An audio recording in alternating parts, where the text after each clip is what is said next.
Imagine, on the street, in broad daylight, a defenseless girl with a disability, her only helper is her prosthesis.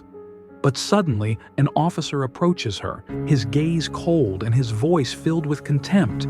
He doesn't even try to hide his hatred.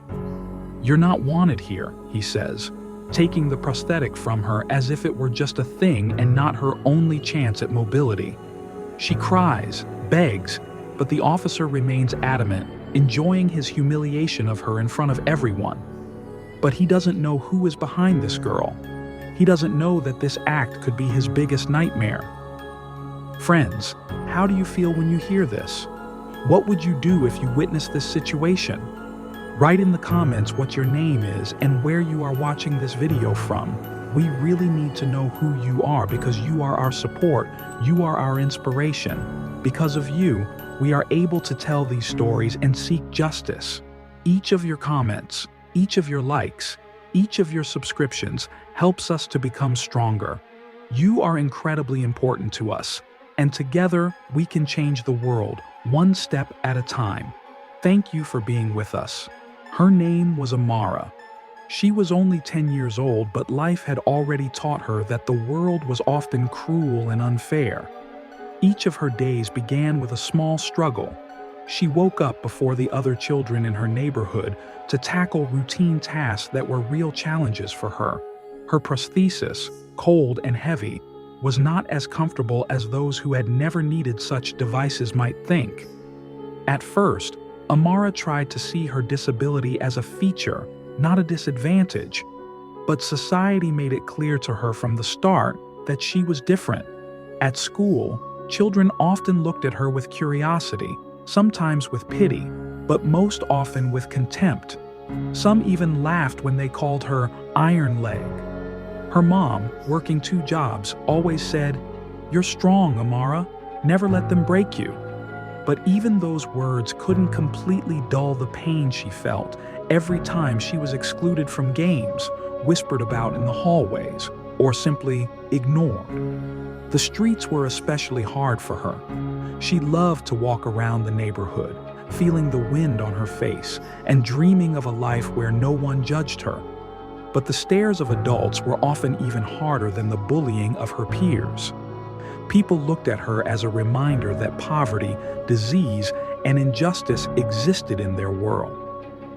The days were especially painful when she saw other children running to their parents with arms outstretched, playing on the playgrounds, carefree and cheerful. Amara also dreamed of running, of feeling light, but her reality was very different.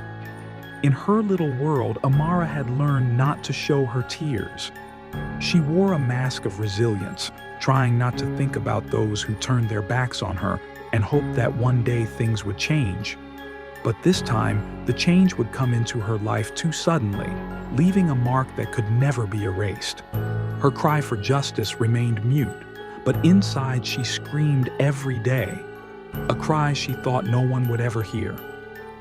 Amara sat on an old bench in the shade of a large tree near her house, trying not to attract attention.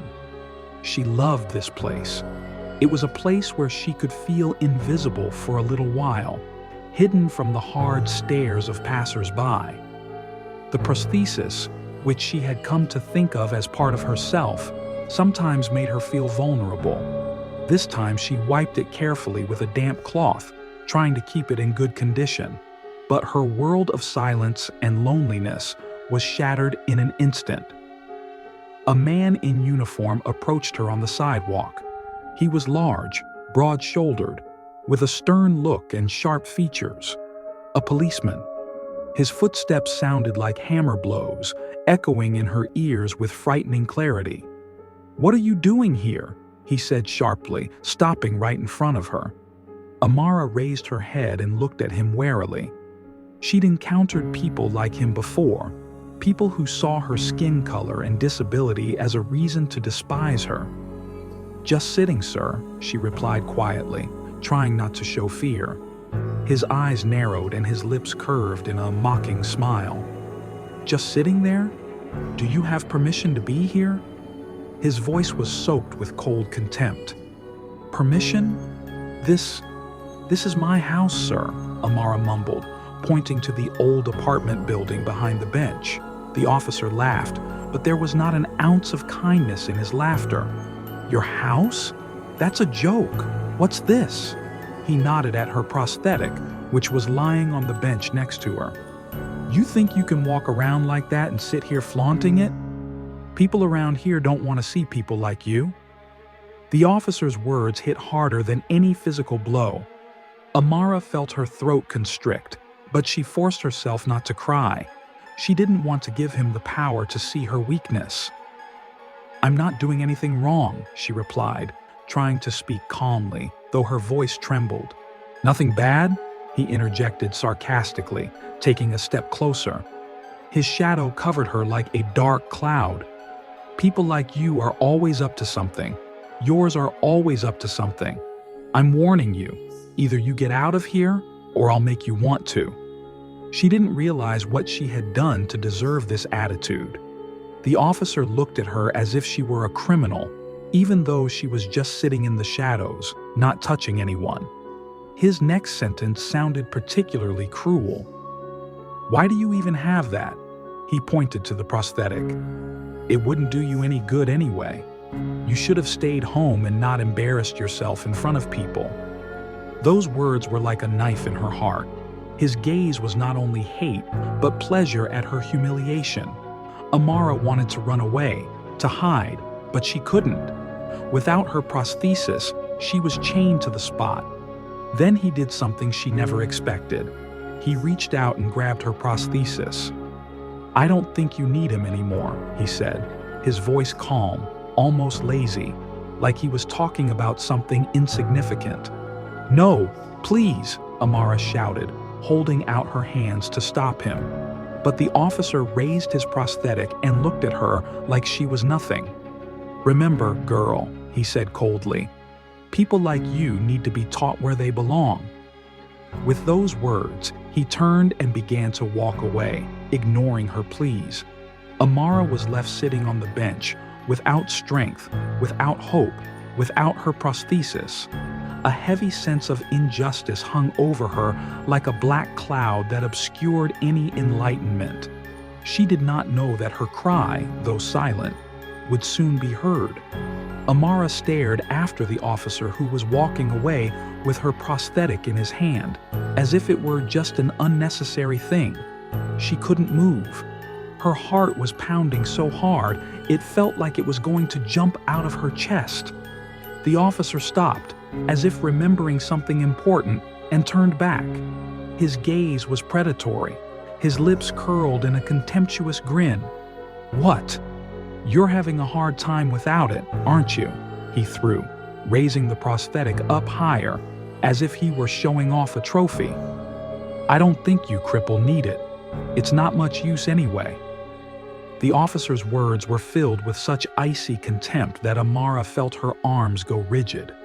A tear welled up in her eye, but she struggled to keep it from rolling away. She knew tears would only encourage him. The officer took a few steps closer, the prosthetic in his hand still held high. His eyes flashed with anger. "Do you even know how many people like you live on benefits?" he continued. "Your parents don't work, and people like you are sitting on the backs of normal people. And you dare to sit here and pretend that you have the right to occupy this place?" Amara opened her mouth to say something, but he interrupted her.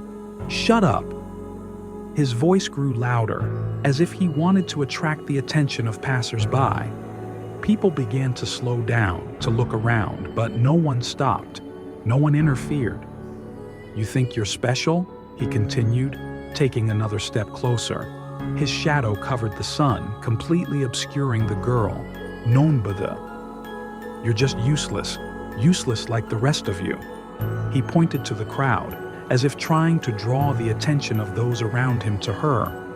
"Look at her. Little, black, legless, thinks she belongs here." He paused, his voice echoing off the walls of the nearest buildings. "She doesn't belong here. She doesn't belong anywhere." These words, spoken loudly to the whole neighborhood, pierced Amara like 1,000 knives. She felt that all the gazes she had always tried to avoid were now fixed on her.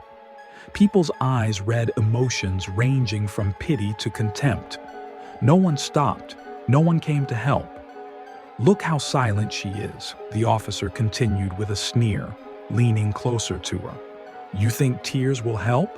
Or your little limp leg? No, girl. In this world, the strong triumph over the weak, and you're the weakest thing I've ever seen." With those words, he tossed the prosthetic to the ground in front of her like it was trash.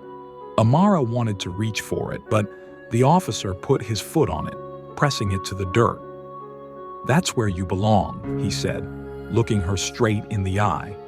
She felt the tears finally start to roll down her cheeks despite her best efforts. She couldn't keep it inside anymore. But instead of softening, the officer only grinned, pleased with the result. "You should be grateful I didn't arrest you," he said, wiping his hands as if he'd just touched something dirty. "But next time, think before you take a place that isn't yours." He turned and walked away, leaving her alone. The crowd began to disperse as if nothing had happened. The people who had seen it all just went on about their business. Amara sat on the ground, her hands clenching and unclenching with rage and pain. A hurricane of emotions raged inside her: fear, humiliation, anger. For the first time in her life, she felt that her silent scream might be able to break through.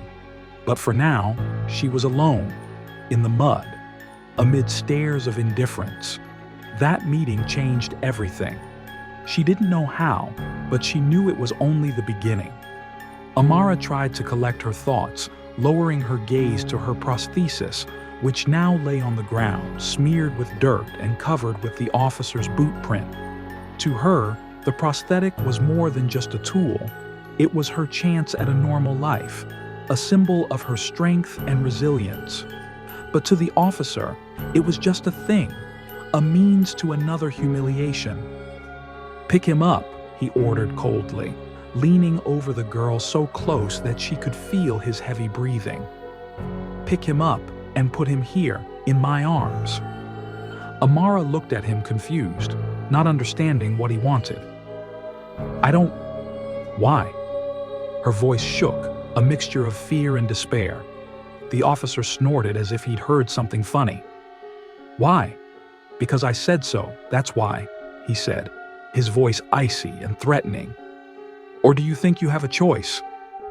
He straightened and folded his arms across his chest, his figure towering over the girl like a dark mountain.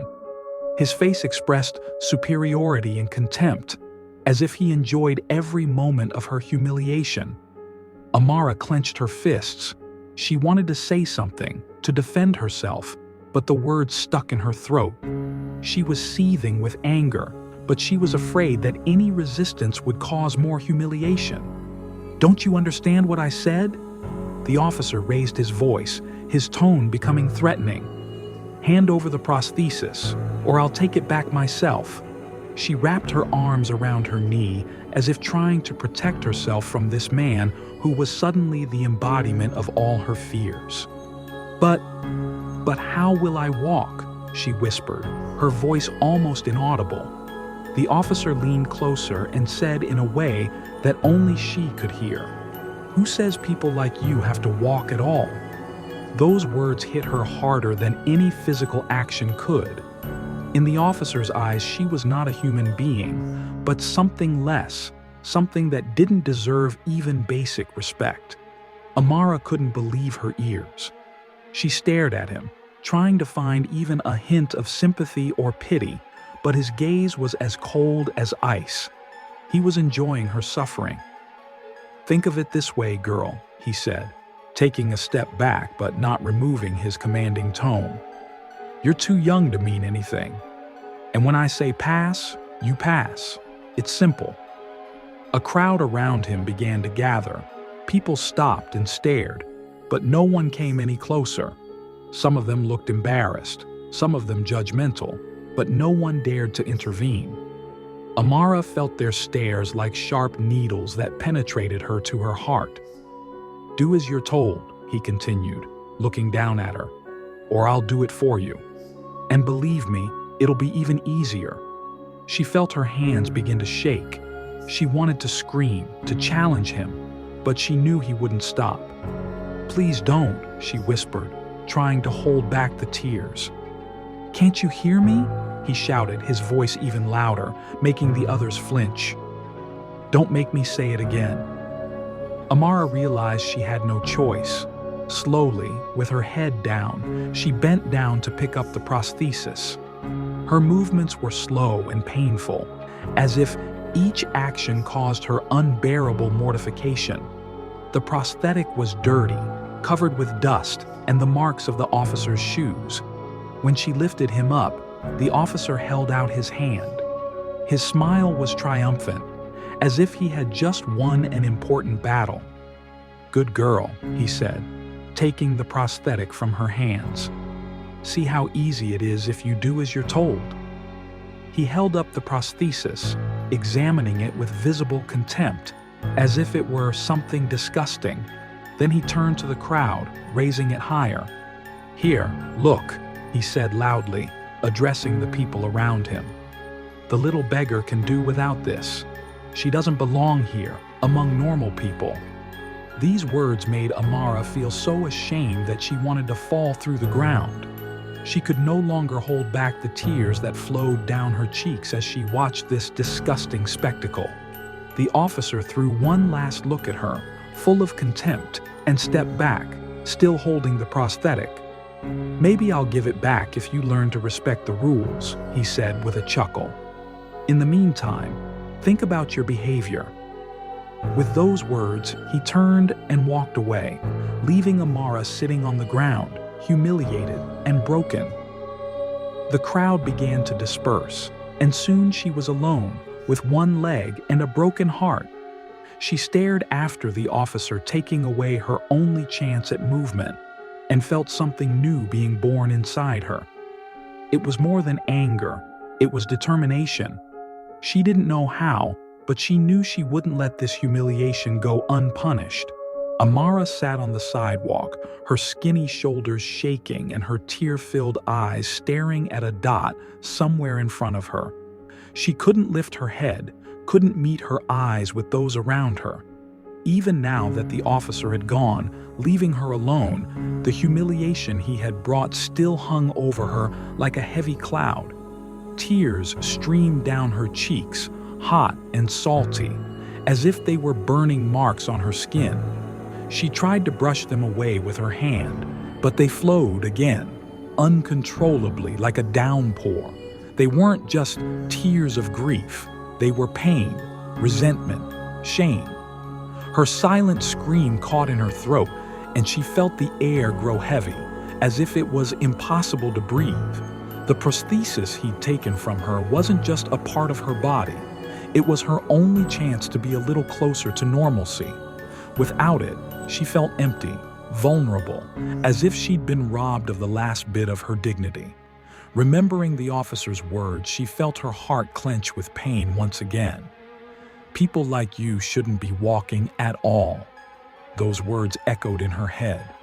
It seemed to her that every person on the street heard them. They seemed to hang in the air around her, like an invisible wall that pushed away anyone who could help. She looked up at the passers-by who hurried past, avoiding her gaze. Some people slowed their step and looked back, but no one came any closer. They looked at her as if she were a reminder of what they wanted to forget: poverty, injustice, people rejected by society. Amara lowered her head, hiding her face in her hands. She couldn't take these looks anymore. They were worse than the officer's words. Those looks were indifferent, cold. They screamed louder than he did, telling her, "You're alone. No one is coming to help you. No one can see you." She felt like a small boat in a raging ocean. The waves of humiliation and indifference came one after another, leaving no room for hope. How do you break a child without violence? The answer was simple. It's enough to take away his voice. It was enough to take away the feeling that he was worthy of being heard. And the officer knew that. He knew he didn't have to raise his hand to leave scars. He left scars deeper, inside her, where they wouldn't heal so easily. Every word he said left a crack in her fragile self-esteem. Every action he took was a reminder that she couldn't defend herself. She couldn't fight back. She was a little girl, defenseless, with one leg, sitting on the sidewalk while the world passed her by. Amara suddenly felt the fear begin to turn into something new. A silent but persistent fire started in her chest. It was still faint, barely noticeable, but it was there. It was anger. Not the kind of anger that makes you scream or cry, but another, deeper anger. It was a feeling that promised her one thing: I won't forget. I will not forgive. She looked at her hands, which were shaking at her knee, at the empty space where her prosthesis used to be. She wanted to get up, but she couldn't. She felt the ground beneath her grow cold, as if life itself refused to support her. And in that moment, she realized that this wasn't just a humiliation. This was a test that would determine whether she would become a victim or something more. But for now, she remained broken, until her tears were her only answer. As long as her fear was stronger than anything else, she was left sitting on the cold sidewalk, surrounded by indifference with eyes that screamed into the void. Why can't anyone see? Why can't anyone hear? There was no answer, only silence. Silence that rang in her ears, pressing down on her like a heavy weight. Amara continued to sit on the sidewalk, her eyes still glistening with tears, but a strange, as yet unfamiliar feeling began to stir inside her. It was a mixture of anger, humiliation, and a sense of injustice. But her brief moment of reflection was interrupted by the sharp sound of footsteps. The officer had returned. His broad figure loomed over her again, and her heart beat faster. "What? You thought I'd leave you for nothing?" His voice was loud, mocking, like he was just beginning his introduction. Amara lifted her head. Her eyes met his, and she saw in them not only cold indifference, but something more sinister, pleasure. He was enjoying her suffering. "Have you even seen yourself?" he began, crossing his arms over his chest.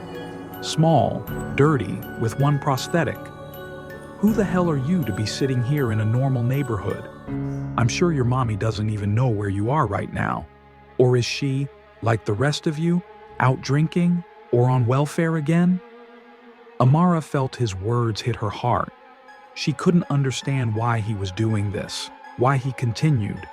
Didn't her tears show him that she was already broken? "Oh, and what kind of prosthesis is this?" he continued, picking up the object he still held in his hand. "You probably didn't pay for it, did you? Free from the state, like everything else in your life." He looked at the prosthetic carefully, as if it were an object of contempt rather than a thing that was vital to her. "You're all the same," he said with a sneer. "Always complaining, always wanting help. You think, because you have dark skin and no leg, the world owes you something?" His words were like sharp needles. They penetrated deeper than any physical violence. He wasn't just attacking her. He was trying to destroy everything she had left, every tiny shred of dignity and self-respect. "Do you know why I don't love you?" he said suddenly, leaning closer. His face was so close she could feel his breath. "Because you're a reminder of how you're all ruining this city. You and your problems, your complaints, your stupid dreams." His words became more and more violent. "You think you belong here? You're wrong. You belong in another neighborhood where people like you gather to mess things up. This neighborhood is not for you, okay?" Amara clenched her hands into fists, her body trembling with humiliation and fear. She wanted to say something, to defend herself, but the words stuck in her throat. "Yes, keep quiet," he said, grinning. "People like you should be quiet. You're nothing, okay? You're just a dirty little girl who will never amount to anything." His last words were especially cruel.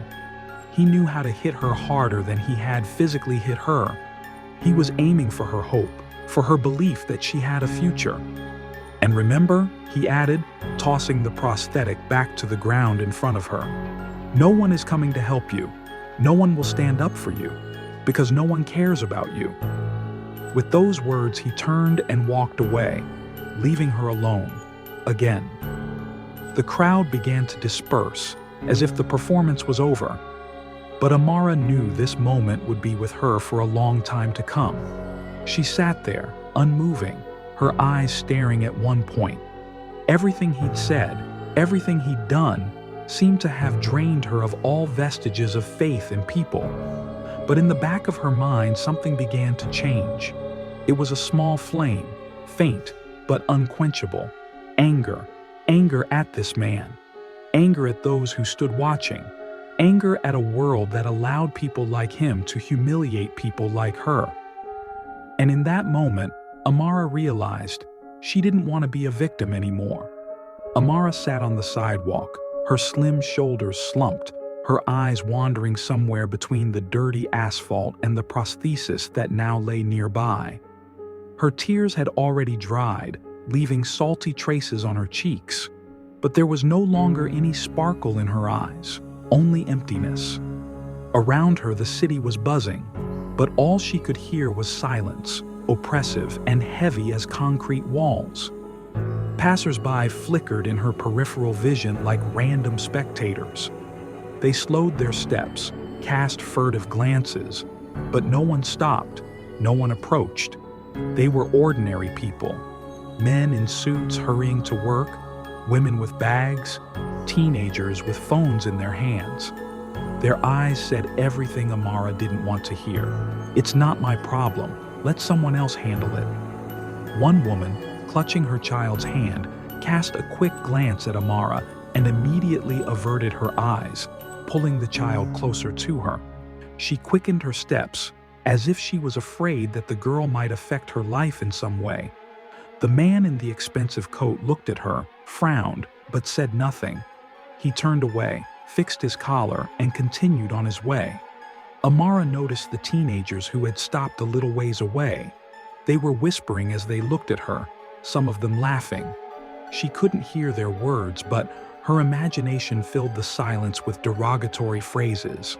She knew what they saw was not a human being, but a pathetic specimen of something alien and out of place in their world. Every look, every whisper, every step that took people further away from her was another blow.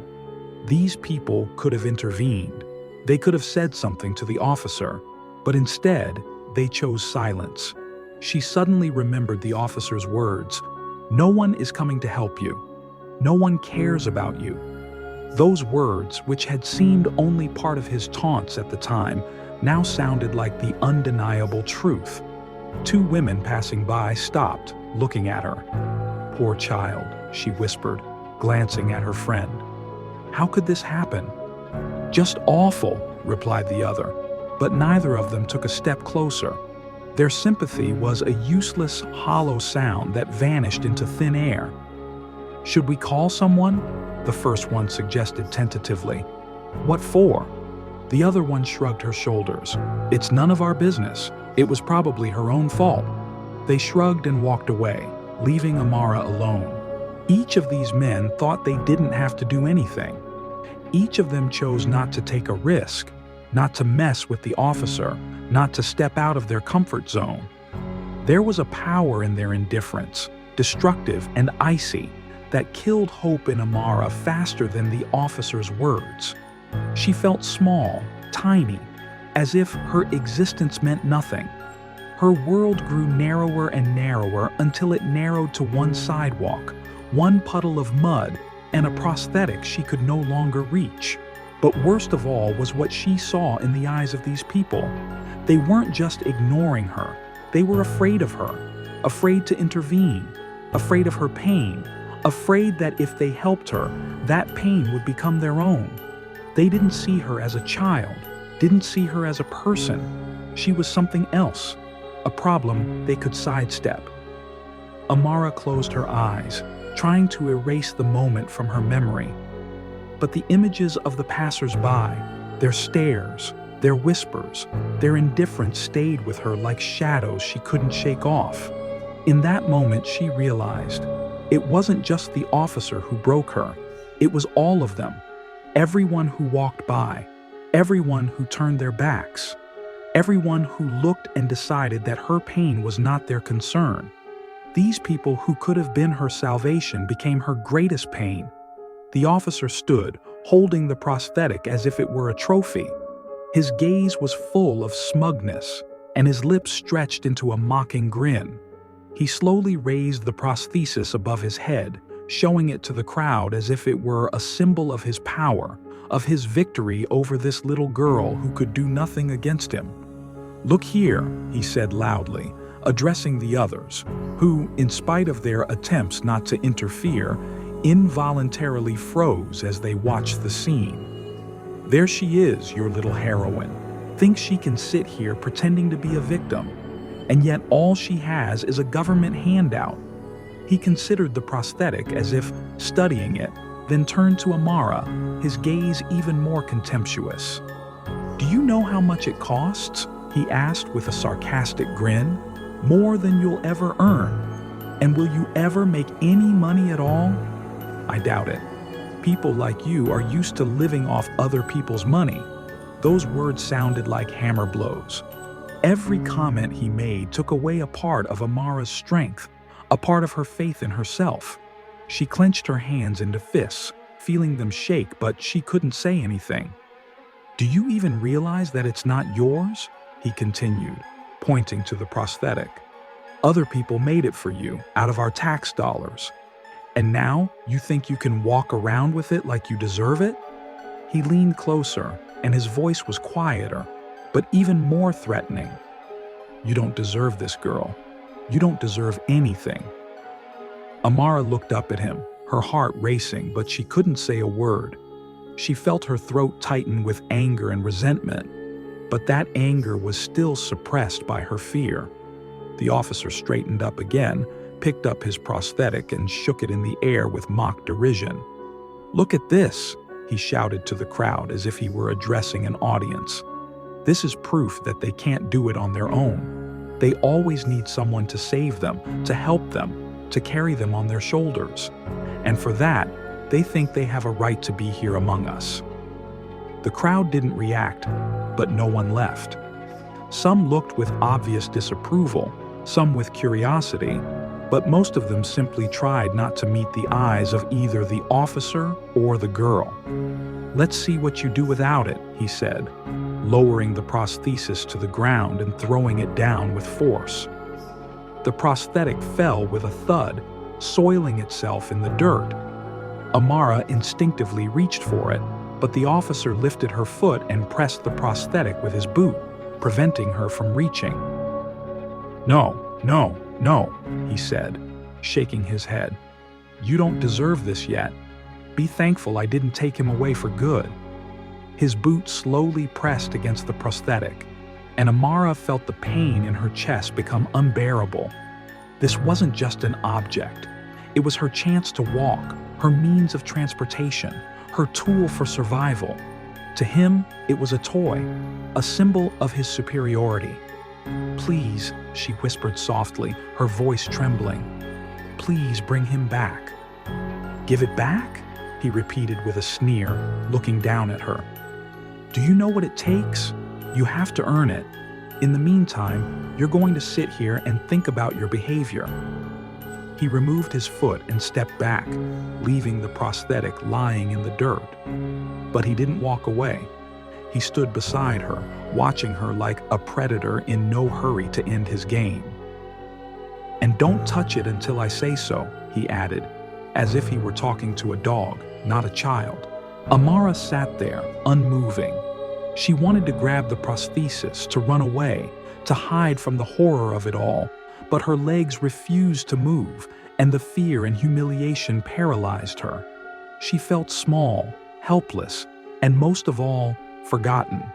At that moment, she realized that he didn't just want to humiliate her, he wanted to show everyone his power, his superiority, and the prosthesis was his symbol of that power, her power, which he had taken from her to assert his power. The crowd began to disperse. The officer turned and slowly walked away, leaving her alone. The prosthetic was still lying in the dirt. She looked at it, but couldn't bring herself to reach for it. It seemed to her that even if she took it back, she would never be the same again. She was no longer the girl who believed this world could be fair, but deep inside her, something changed. It wasn't fear. It was a quiet, weak but persistent anger that promised her one thing: this isn't over. Amara sat on the sidewalk, her body seeming small and frail, but something inside her resisted, something that wouldn't let her give up completely. Her face was still wet with tears, but she wasn't sobbing anymore. The tears had dried up, leaving a trace of pain, but her eyes, full of bitterness and shame, began to fill with a strange, barely perceptible glint. It wasn't fear. It was determination. She slowly raised her head and looked at the prosthetic that still lay in the dirt. This object was not just a tool. It was her freedom, her ability to walk, a part of her. She knew that the officer wanted to rob her not only of this object, but also of her dignity, of her very right to be equal. The crowd around them began to thin, but a few people were still standing nearby. They watched the girl, but did not interfere. Amara could feel their stares, their whispers, their judgment. But she also felt something else: fear. People were afraid to stand up to the officer, afraid that his anger would turn on them. She inhaled deeply, trying to calm the trembling in her hands. She knew what she had to do. Slowly, almost imperceptibly, she pulled her body closer to the prosthetic. Her fingers were still shaking, but she stretched out her hand, trying to reach it. "Don't you dare," came the officer's voice behind her back. He didn't leave. He stood some distance away, watching her like a hunter watches his prey. His voice was icy, filled with menace, but Amara didn't back down. She kept moving, slowly, cautiously, but determinedly. Her hand reached for the prosthetic. Her fingers touched the cold metal, and for a moment her heart sank. This was her chance, her protest against everything he had said and done. She lifted the prosthetic slowly, despite a heaviness that seemed more psychological than physical. The officer took a step closer, his face contorted with anger. "Didn't you hear me?" His voice cut through the air like a whiplash. "I said don't touch it." But Amara didn't stop. She squeezed the prosthetic harder and raised it a little higher, her hands trembling with exertion. But she continued. It was her silent declaration: "You can take a lot from me, but not everything." The passers-by, who were still standing around, began to whisper.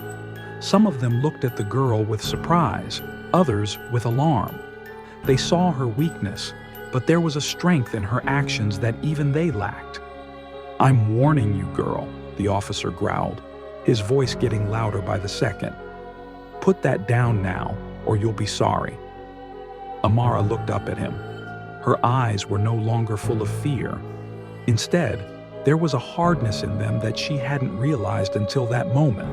She didn't say a word, but her gaze said it all. "You won't break me completely." She slowly placed the prosthetic on her lap, wrapping her arms around it as if protecting her most precious possession. Her breathing was ragged, but she held on. She didn't allow herself to lower her head or show weakness. The officer stopped a few steps away from her, his face twisted with anger. He hadn't expected this little child to dare to stand up to him, even silently. "Do you think you're brave?" he asked, his voice low and threatening. "Do you think you're going to win this game? Let me tell you one thing.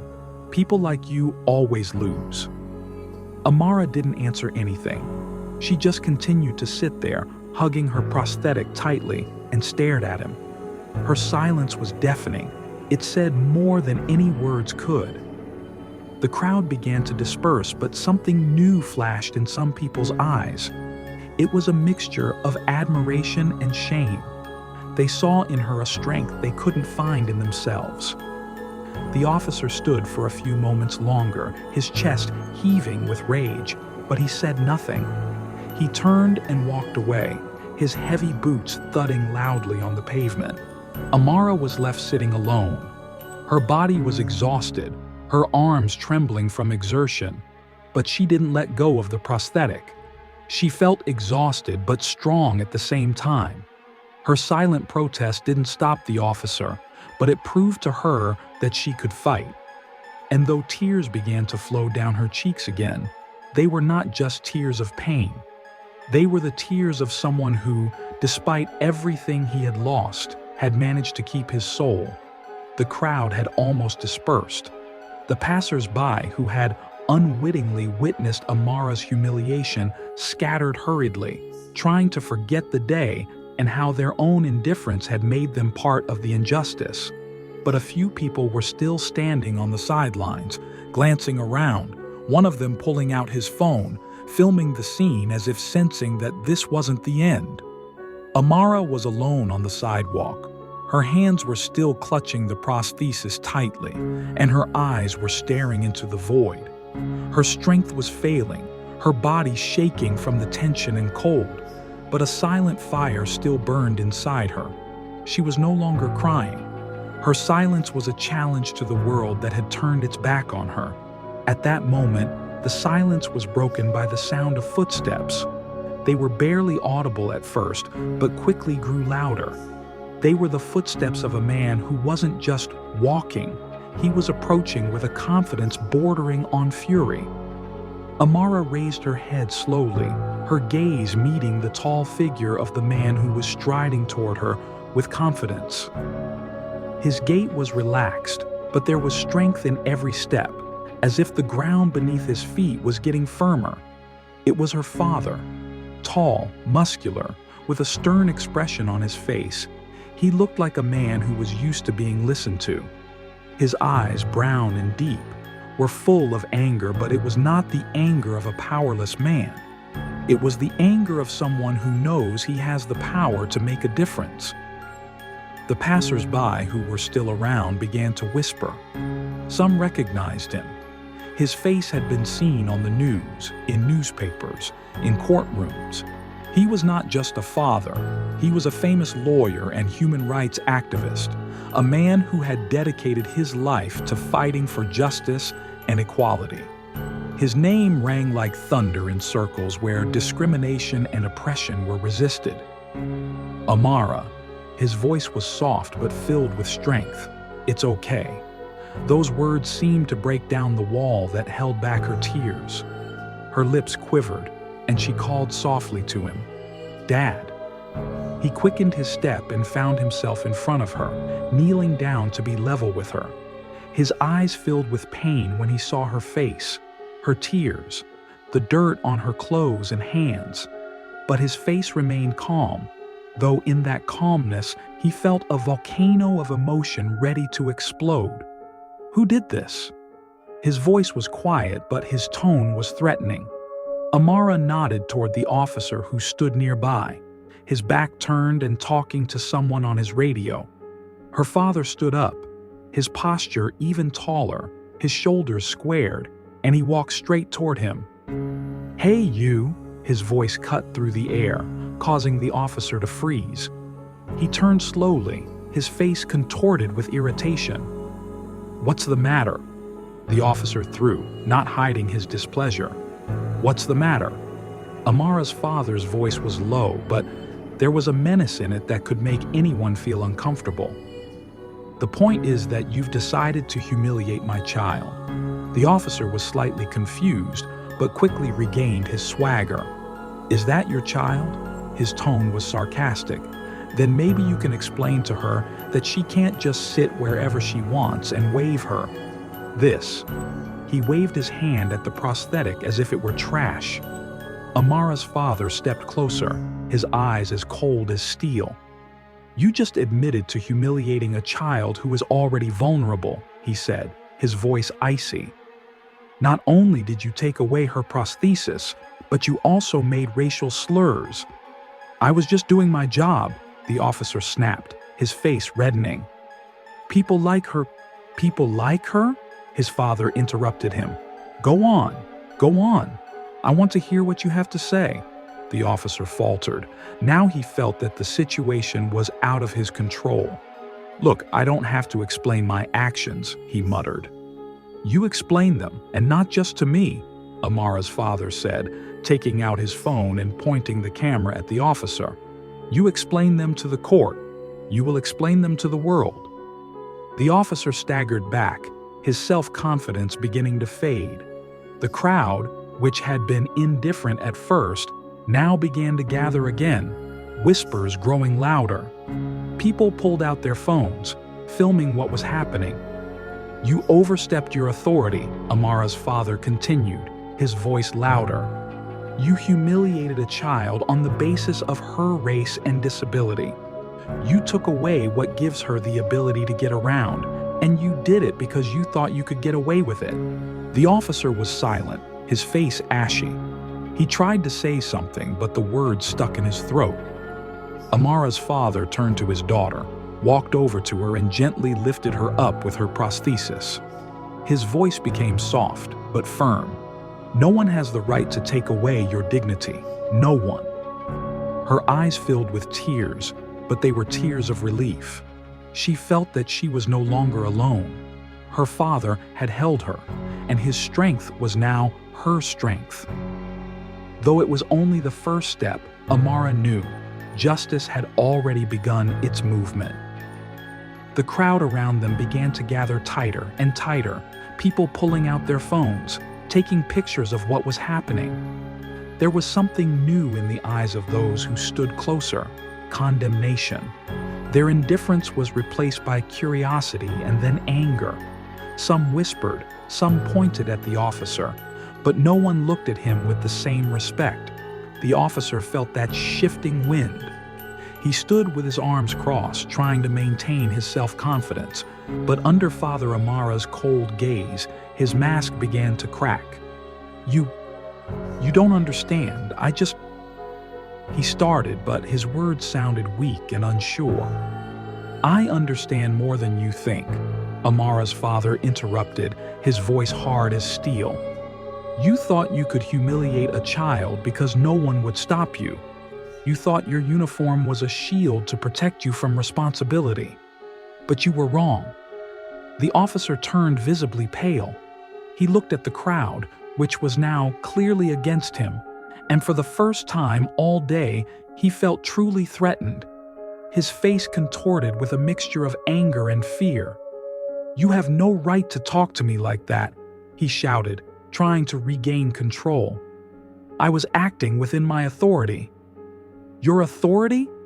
Amara's father stepped forward, his figure looming over the officer.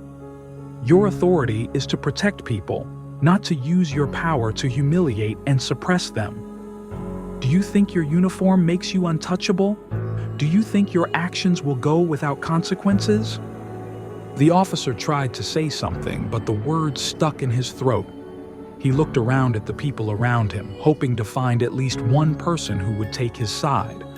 But the looks that greeted him were full of contempt. I just wanted her to understand." His voice shook. "Get what?"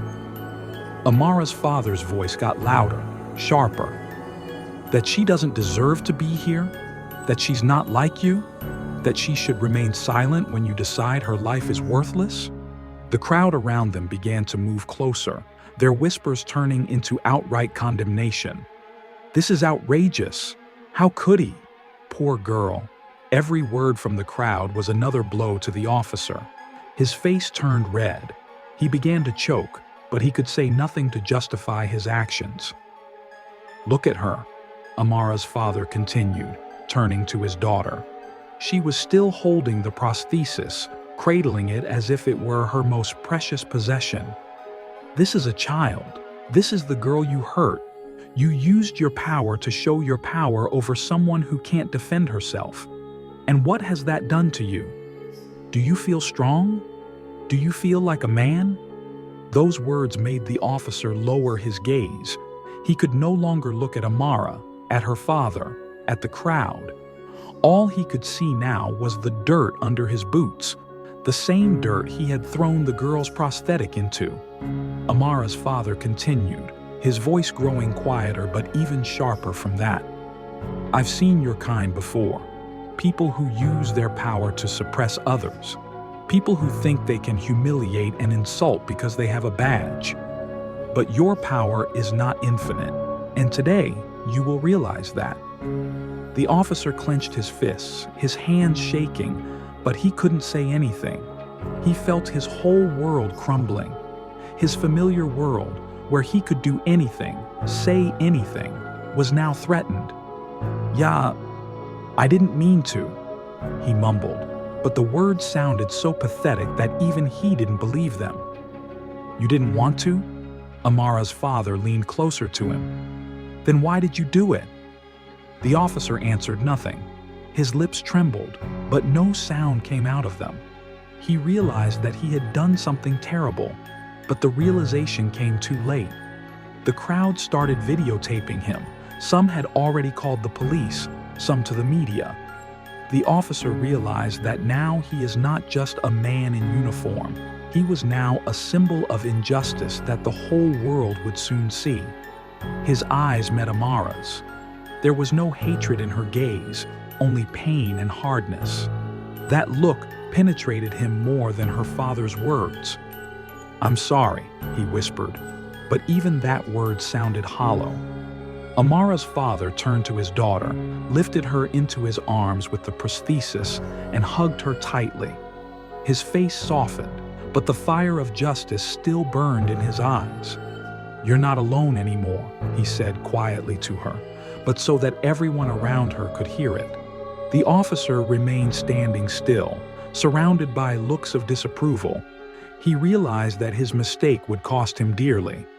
But that realization couldn't change anything. For Amara, her father, and everyone who had seen the scene, he had already lost. The morning after the incident, the neighborhood woke up to more than just news. It woke up to a high-profile scandal. A video shot by eyewitnesses went viral on social media, racking up millions of views. Every frame, Amara's humiliated face, her prosthetic arm thrown in the dirt, the officer's cold-blooded face, and her father's fierce confrontation, came to symbolize everything people were afraid to say out loud about a system that was supposed to protect, but was often used to oppress. The newsfeed was filled with headlines. Police officer humiliated a girl with a disability. The video has caused a storm of outrage. The child and racism. Where are the boundaries of power? A child's silent protest. How a little girl became a symbol of the struggle for justice. The officer's name, which before was known only to his colleagues and neighbors, became known to the entire city and soon to the country.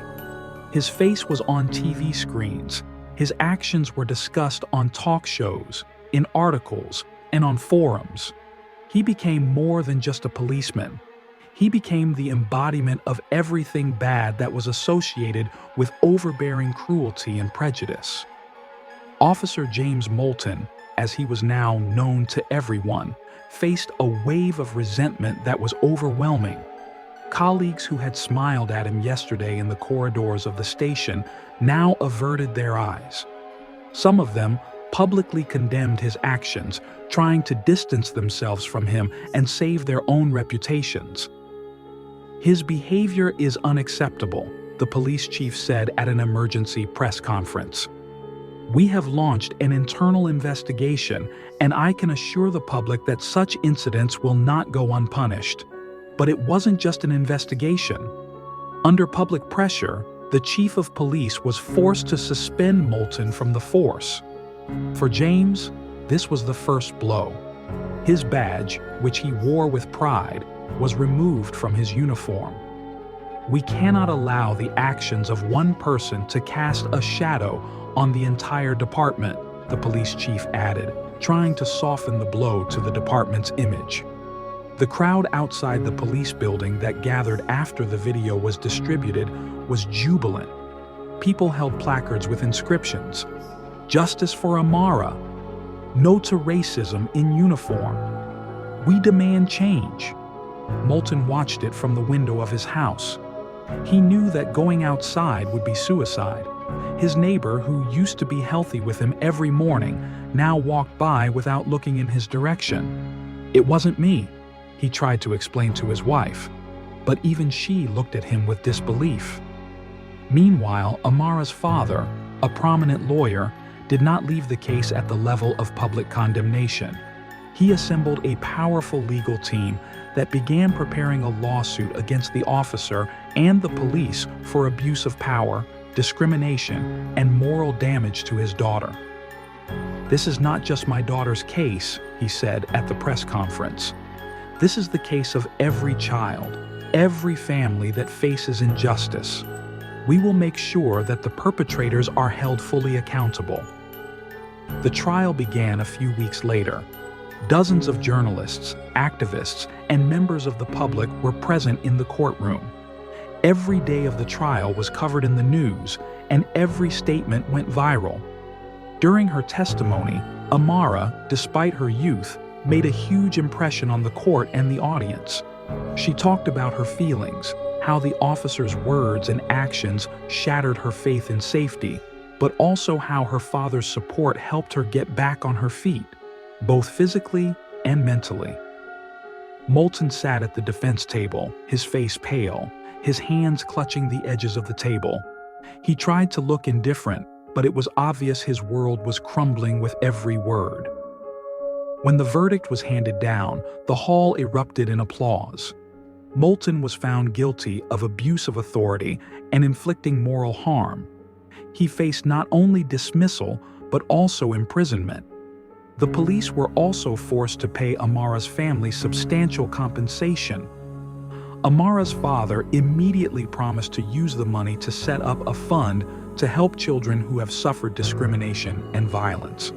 Moulton's career was ruined. He would never again be able to wear a uniform or work in agencies. But that was only the beginning of his downfall. His name became synonymous with shame, his face a symbol of injustice. His family, his friends, his co-workers all turned their backs on him. "It's your own fault, James," his wife said as she packed her things. "I can no longer live with a man who would do such a thing." He was alone in his house, which now seemed empty and cold. His phone was ringing off the hook with threatening messages, his mailbox filled with insulting letters. Amara's story and her confrontation with injustice became a lesson for the whole city and perhaps for the country. People began to talk about systemic discrimination, about power that is supposed to protect but sometimes becomes a tool of oppression. For James Moulton, it was the end. But for Amara, it was the beginning of a new life. She became a symbol of struggle, her story inspiring hundreds, if not thousands, of people to stand up against injustice. Though the scars on her soul remained, they no longer defined her. She was more than a victim now. She was a voice that could no longer be silenced. Amara's father, Michael Harris, was a famous lawyer, but his fame never touched his family. For him, the main thing was always to remain a father, protector, and mentor for his daughter. From the moment Amara was born, Michael realized that her life would not be easy. Amara was born with underdeveloped limbs, and her disability was a challenge for the entire family. But for Michael, that was never a reason to give up. He believed that justice should be available to all, and that his daughter deserved a world where she was respected and valued. When Amara was little, Michael often told her, "You're stronger than you think, Amara. And don't forget that your strength is not just in the way you walk, but in the way you go about your life." Those words became her guiding star. He taught her that fear of injustice was not a reason to retreat, but a motivation to fight. After the incident with the police officer, Michael realized that this incident was not just a personal affront to their family. It was a symptom of a deep systemic problem that he could not remain silent about. "It's not just about Amara," he said in an interview. "It's about all children, all people who face injustice, but don't have the power or the voice to defend themselves." Michael knew the fight would be difficult. Standing against him was a system that had been blind to discrimination for years, but he was not afraid. He started by gathering evidence.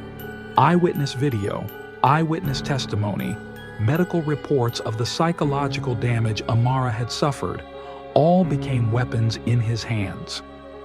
"We will not just defend ourselves," he told his team of lawyers. "We will show that injustice cannot be tolerated." Michael was not alone in his struggle. His wife, Leah, was just as resilient as he was. Not only did she support Amara in her emotional recovery, but she was also actively involved in the campaign to bring attention to the case. "Our family is our strength," she said, "and we will not let anyone destroy it."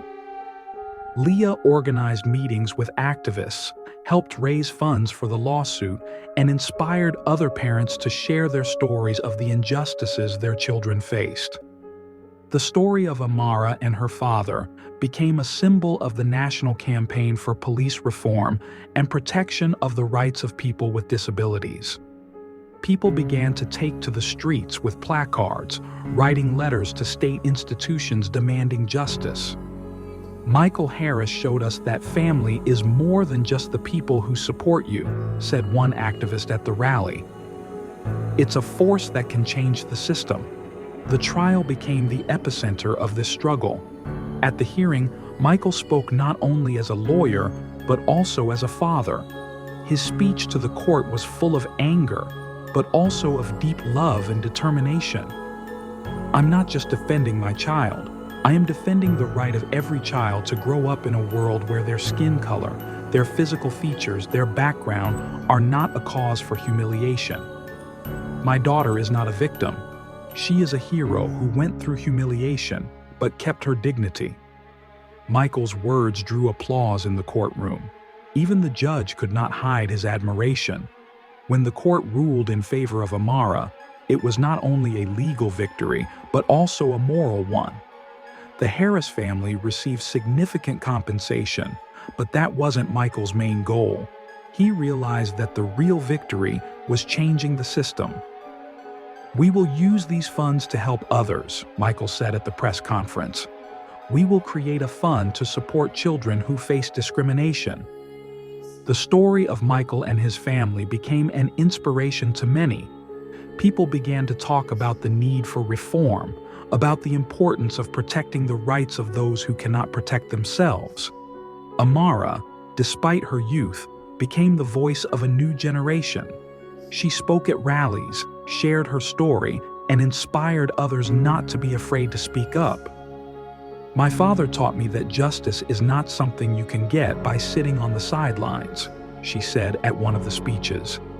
"It is something to fight for." Michael and Leah continued to fight for justice, but their primary goal always remained their daughter.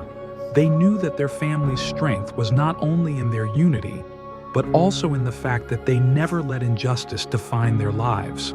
And while the scars from that day stayed with them forever, they were also a reminder that true strength is not the absence of pain, but the ability to overcome it together. And now, every time Amara looked at her parents, she saw them not only as her support, but as a source of her own strength. Because her family was more than just family. They were her unwavering support in a world that was trying to break her. The incident involving Amara and her father was an explosive moment that exposed the deep layers of discrimination and injustice in society. The video capturing the egregious incident went viral in just a few hours. By evening, it was on the front pages of news portals, being discussed on social media, television, and even international news. People around the world saw a defenseless child being humiliated, and it sparked a storm of outrage. The footage of the officer throwing Amara's prosthetic in the dirt and humiliating her with words triggered an avalanche of comments. Hashtags like #JusticeForAmara, #StopRacism, and #Children. Worthy garnered millions of mentions. People from all over the world shared their thoughts, leaving comments under the video filled with anger, sympathy, and calls to action. How can you be so cruel to a child? This officer needs to answer for his actions. This is more than just an incident. It's proof that the system needs reform. Amara is a heroine. Her silence speaks louder than any words. Social media users began to actively discuss the issue of racism, power, and discrimination in law enforcement. People shared their stories of how they or their loved ones had experienced injustice, creating a powerful stream of testimonies that could not be ignored. The day after the incident, major TV stations released special reports. Journalists gave detailed accounts of what happened to Amara, showed videos, and interviewed witnesses and experts. Amara's father, Michael Harris, made guest appearances on many talk shows. His words sounded firm but restrained, as if he wanted to be a voice of reason in an ocean of anger. This case is not an isolated one. It is a symptom of a system that has long remained deaf to the problems of discrimination. I am not asking for revenge. I am asking for justice, for my daughter, and for all those in her situation. Activists, human rights activists, politicians, and even former police officers were invited to the talk show. Some of them openly stated that such behavior of officers is not rare, but a systemic problem. "We can't turn a blind eye to this," said one of the guests. This case showed the world what many of us have known for a long time. Street protests began the very next day. At first they were small gatherings, but by the end of the week, thousands of people took to the streets with placards and slogans demanding justice for Amara and other victims of discrimination. "Justice cannot be a privilege," said one rally organizer. "It is the right of every human being." People chanted, "Justice for Amara. Racism won't go away. Let's change the system." The rallies were addressed by activists, community leaders, and representatives of organizations defending the rights of children and people with disabilities. Their speeches were full of anger, but also hope that this case would be the beginning of change. The incident did not go unnoticed by politicians. City mayors, governors, and even federal officials began issuing statements condemning the officer's actions and promising to review law enforcement policies. "We cannot allow such cases to happen again," one senator said. "This is a matter of human dignity and justice." Some politicians, eager to seize the moment, began pushing for laws on police reform, increased oversight of law enforcement, and protection of the rights of children with disabilities. Organizations working on children's rights and anti-discrimination instantly joined the fight. They began collecting donations, organizing educational campaigns, and providing legal support to other families facing similar cases. "This case showed us that problems cannot be hushed up," said a representative of one such organization. "We have to talk about them and demand action." The foundation, founded by Michael Harris, with the money received as compensation, became part of this wave. Already in its first weeks of operation, the foundation collected thousands of applications from people who needed help. For many, Amara has become more than a victim. She became a symbol of the resilience and strength that a person can maintain even in the most humiliating circumstances. The photo of Amara sitting on the sidewalk with a prosthetic on her lap has become iconic. She has been featured on posters, graffiti, and her story has inspired people around the world. "She taught us that even silence can be a protest," said one activist. Her resilience is something we all need to learn. The public outcry led city officials to announce a review of all cases involving complaints against the police. Internal audits were launched, and hundreds of officers were suspended. Mandatory anti-bias and anti-discrimination training was introduced. The media continued to cover the aftermath of the incident, followed the developments, and published regular updates on Amara and her family's life. The public response to this case was proof that indifference can be destructive, but bringing people together can change the world. Amara's story woke up not only the city, but also the country, reminding everyone that every voice matters, that every person deserves justice and respect.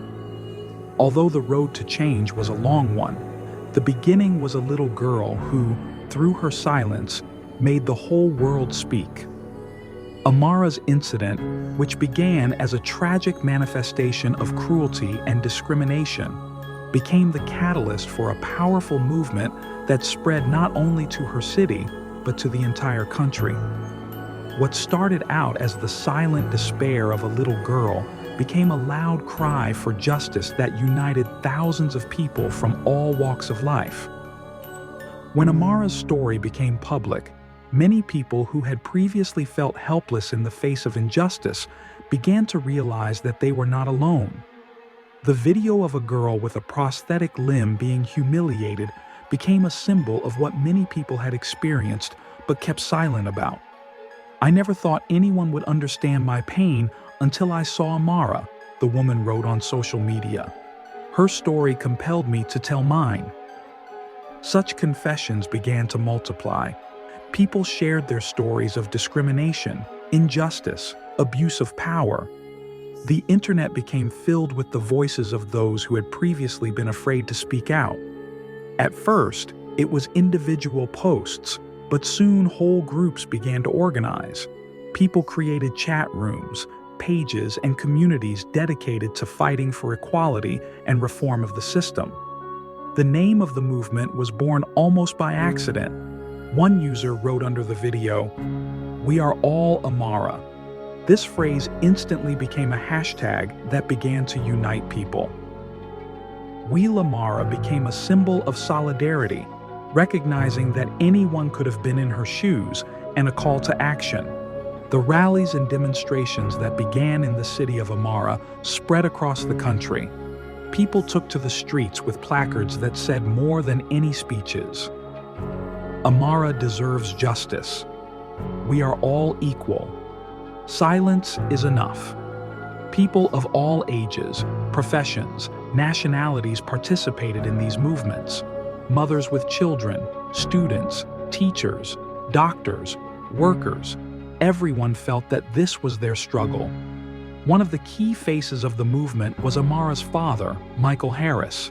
His speeches at rallies, interviews, and articles inspired people. "I don't want my words to remain just words," he said at one of the rallies. "I want everyone's actions to be part of the change.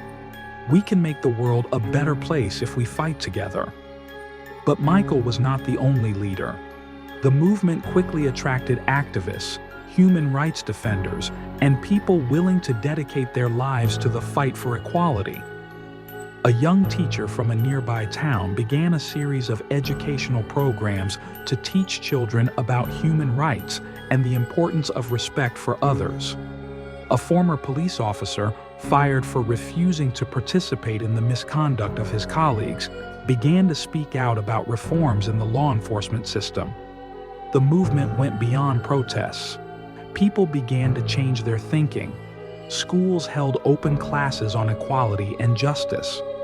In universities, groups were formed to discuss how the existing system could be reformed.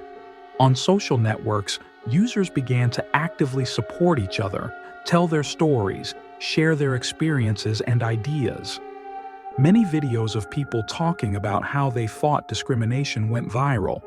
"I saw this video of Amara and realized I can't be silent anymore," said one young woman. "I want to be part of the change." The We Are All Amara movement began to put pressure on politicians. Within a few months, reforms were initiated. increase scrutiny of police actions, implement mandatory anti-bias trainings, establishment of independent commissions on complaints against law enforcement agencies, programs to support children with disabilities and their families. Many of these reforms faced resistance, but public pressure was too strong to ignore. Politicians who had previously avoided the topic of discrimination now made loud statements supporting the movement. Amara, despite her young age, became a heroine for many. Her story has been included in school curricula as an example of resilience and fortitude. "I didn't expect to make a difference," Amara said at one of the events, "but my dad always said we all have the power. I think he's right.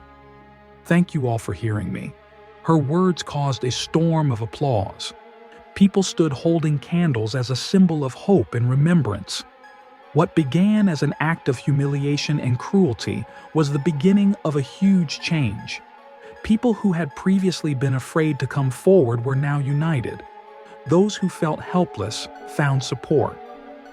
The We Are All Amara movement was proof that even out of the darkest despair, light can be born. People no longer wanted to be silent. They wanted to act, to fight, and to change the world.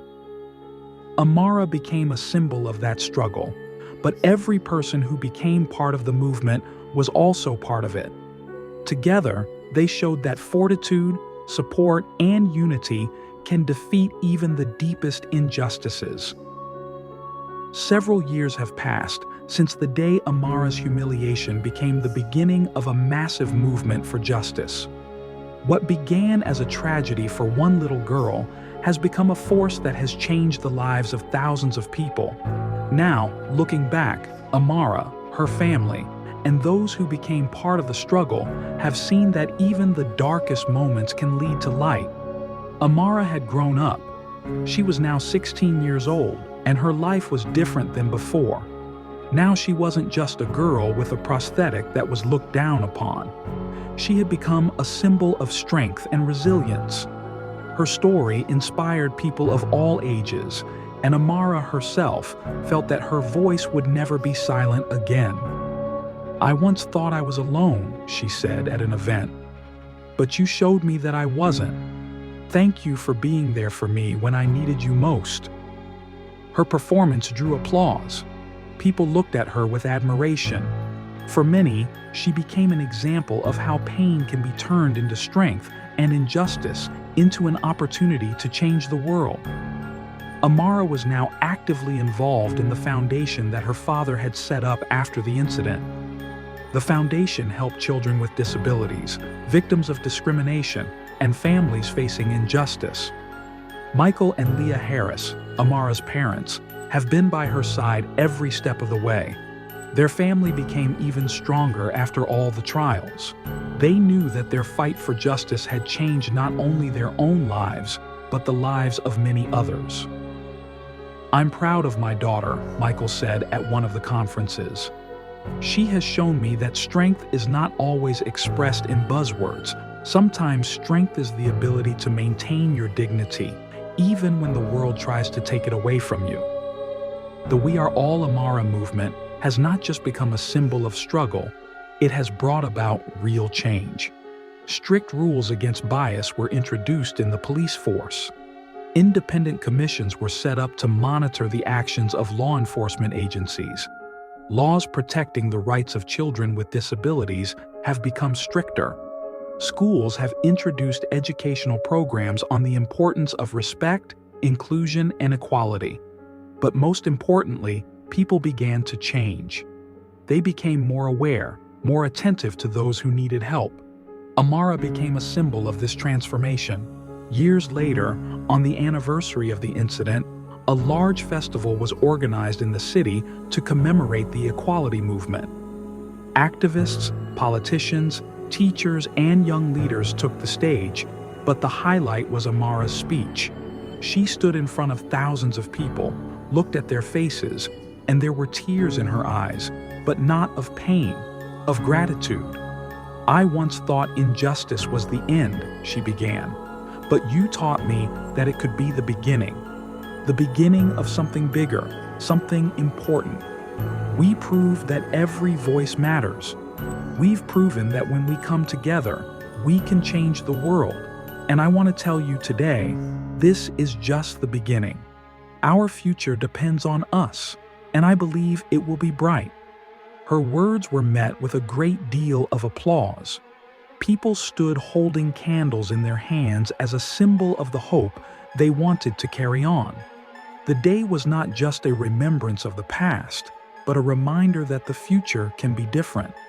People came away with a sense that they could make a difference. Amara watched the crowd disperse, her parents standing side by side, holding hands.